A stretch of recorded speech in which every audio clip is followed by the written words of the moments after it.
Well, good morning, everyone. My name is Hassani. I'm Jeff. And you are watching the Foundry Show, and we're back. Hope you had a great weekend. Hope you had time to connect. It is December. That means we're on a countdown to Christmas and New Year's Eve and then New Year's Day. This is a big month, a lot going on. And so you will be caught in the whirlwind, I would imagine. But we always want to take time and pour into you because the information that we have here is pivotal for your life, no matter what season you are in. And so today we're talking about a very controversial topic, and that is when women beat men. It says woman, but it's women, right? When women, plural, beat men. This is a conversation that we have to have because this is a silent conversation that is happening behind closed doors, that's happening in the minds of men. It's not something that many men talk about. It's not something that many men report. It's not something that many men would be willing to admit to because it is a blow to one's self-esteem based upon one's masculinity. And so we've got to blow this thing up because it's been hiding in the dark. But what happens in the dark always comes out into the light. Now, listen. When we think about domestic violence, the face of domestic violence is a woman. And historically, it has been that way. And even when we look at the statistics, yes, there's a high percentage of victims who happen to be women. But today we're talking about when men are victimized in a similar or same way. Now, Jeff, you have some really mind-blowing statistics that really give credence to what it is we're talking about. Would you mind kind of unpacking some of these for us? Yeah, I first want to just say that this is a lot higher than people think as far as how many men are physically abused in their homes. I also want to say that no one talks about it in the media. No one talks about it on television. No one talks about it on the radio. No one talks about it. And a lot of times, even when it is talked about, it's done in a joking manner, right? Where we go, oh, yeah, my wife threw a plate across the room at me, ha, ha, ha. And we always think that if there's domestic violence and it happens against men, that there's some kind of justified reason. And the truth of the matter, as we get into these statistics, we find out that there's no justified reason. I mean, sometimes there's mutual, and the numbers are pretty high on that as well. But beyond that, there's really no justified reason. When we look at the statistics, 1 in 4 men, actually 28% of men have experienced some kind of violence by an intimate partner in their lifetime. 1 in 7 men have been severely physically abused by an intimate partner at some point in their lifetime based on research. And this is just the reported stuff. Men account for about 38%. 38% of all the domestic incidents is reported to authorities, according to the Justice Department.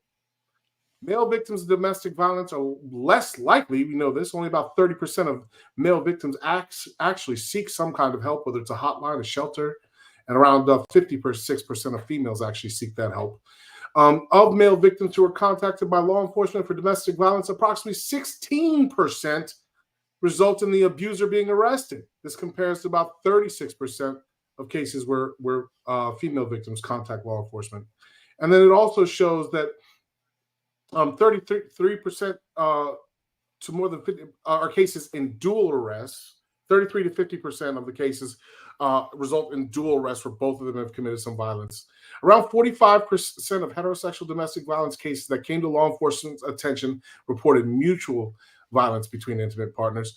And while we look at all these statistics, I want you to realize it's not that we're saying it's okay at all for anyone to abuse anyone. It's just that in my experience, especially as of late working with men, I'm finding more and more and more and more men who've been physically abused and who suffer real, and it even shows, the research shows that the trauma experienced from being domestically abused is no different for a man than it is for a woman. Let's talk about this, and we're probably going to have just the beginnings of a conversation and pick up on this tomorrow. But if I could come up with one justifiable reason for why a woman would physically put her hands on a man, is if it's in the case of self-defense. You know, that I understand, because you're looking to protect yourself, to defend yourself, to prevent further harm. And so to fight back is something that, we would encourage, a woman to do, because physically men are a lot stronger and don't really know their strength. It's so sad. I've seen so many videos recently of women and men literally engaging in fights. Now, yes, I have seen the videos of big women beating up these thin, small men. I've seen that. But you take the typical man and the typical woman, these men have incredible strength. And why a woman will be all up in the face of a man, pointing fingers and I've seen it in students in school. I've seen it with adults, and all it takes is a push or a nod or a punch, and lights out. It's over.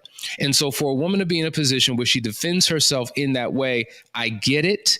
That would be the only, if we could even point to that, justifiable reason for any type of physical interaction. Jeff?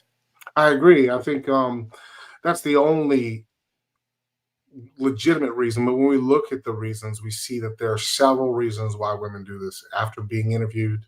And while self-defense is one of them and probably the most prevalent, what we also see is that just like male offenders, some women are motivated by a desire to control their man and dominance over their partner. And they may use physical violence as a psychological a tactic to establish that dominance. And these are excellent points that what we're going to do, guys, I want you to pay attention to what we're saying. We just wanted to give you some statistics to scratch the surface. We're coming back to go into all of the reasons why this occurs. And we want you to tune in, because these are conversations that you need to have with your spouse to prevent these things from ever happening. And if they have happened, and the statistics suggest that it's more likely than not, how to address the real issue, to get to the root of the problem, so that these things do not happen again. Listen, once again, you've been listening to or watching the Foundry Show. We will see you for another episode shortly. Guys, we love you. Take care.